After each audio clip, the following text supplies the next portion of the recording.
It was slightly larger than a donkey and smaller than a mule. It had beautiful wings on its sides too. This fantastic creature was called a buraq. When the Prophet mounted the buraq, it leaped into action. The buraq could travel as far as one eye could see in a single leap. This creature was traveling towards the direction of Jerusalem in the north. A short time later, they arrived in Jerusalem, and the Prophet saw the ruined remains of an ancient temple. The Prophet dismounted the buraq and walked towards the temple. It was then that he came face to face with all the previous prophets. He saw his forefather, Ibrahim alayhi salam, Isa alayhi salam, Musa alayhi salam, Dawood alayhi salam, and all the others who were brought back to earth in spirit form. All the prophets greeted Prophet Muhammad sallallahu alayhi wasallam with respect and great pleasure. Then they all stood behind the Prophet and he led them in prayers. After the prayers, the angel instructed the Prophet to climb the buraq once again. The fantastic animal took a huge leap, and from the secret rock of the Temple Mount, they shot straight up into the sky. It was a fantastic journey that had only been undertaken by two mortals before.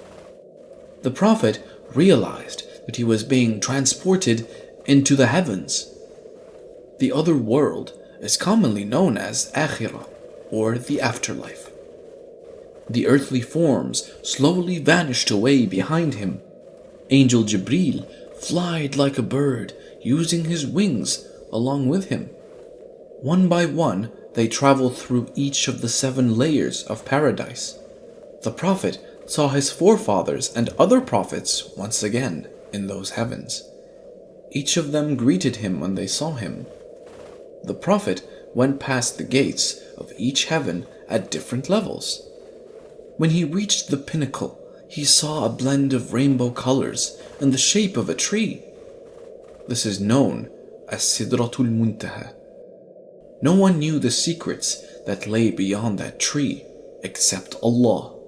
The Prophet sat on his mount and slowly felt the power and presence of Allah descending upon Sidratul Muntaha. He suddenly felt a burst of light. The Prophet was spellbound and then heard a command. The voice commanded that he and his followers must observe ritual prayers 50 times a day. The Prophet agreed and then returned along with the angel. One by one, he came down through different layers. As he passed by the level where Prophet Musa alayhi salam resided, the old Prophet stopped him. And Prophet Muhammad sallallahu alayhi wasallam told him about God's command. Prophet Musa alayhi salam convinced him to go back and request for a reduction in the number of daily prayers. The Prophet agreed and returned to Sidrat al-Muntaha. He requested to reduce the number of prayers. Allah agreed, and the number of daily prayers was reduced by half. The Prophet was happy and started his descent. He met Musa alayhi salam and told him about the reduction in prayers. The old Prophet counseled him to ask God for further reductions. The Prophet agreed and went back to Sidratul Muntaha. This happened a number of times, and God finally brought down the number of daily prayers to 5. God announced that 5 daily prayers would be counted as 50 in his sight.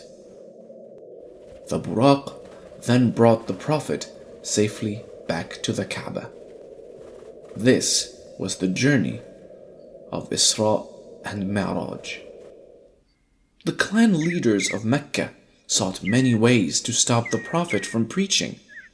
They persecuted the Muslims who joined the Prophet and now threatened to start a war as well. The situation became worse. The Prophet's heart grieved when he saw his people suffering. When things got even worse, the Prophet decided to ask his followers to migrate to some country where they would not have to face such hardships. It was a time when their neighboring country, Abyssinia, was ruled by a king named Negus. King Negus was a wise and just ruler who was loved by his people. The Prophet knew that his people would be safe under their rule. The Prophet sent a message to the king and sought support for his people.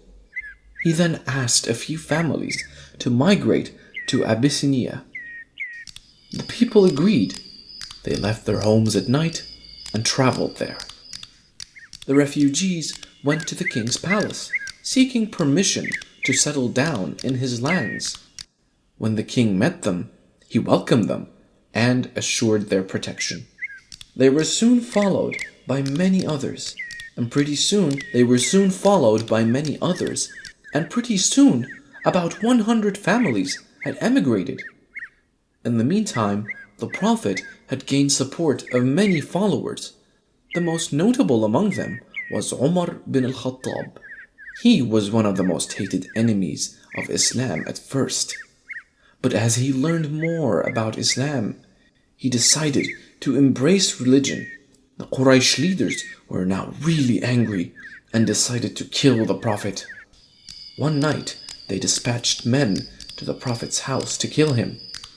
When the Prophet came to know of their plans, he decided that it was time for him to leave Mecca. The attackers gathered outside the wall, waiting for the Prophet to come out. It was the night of Hijra.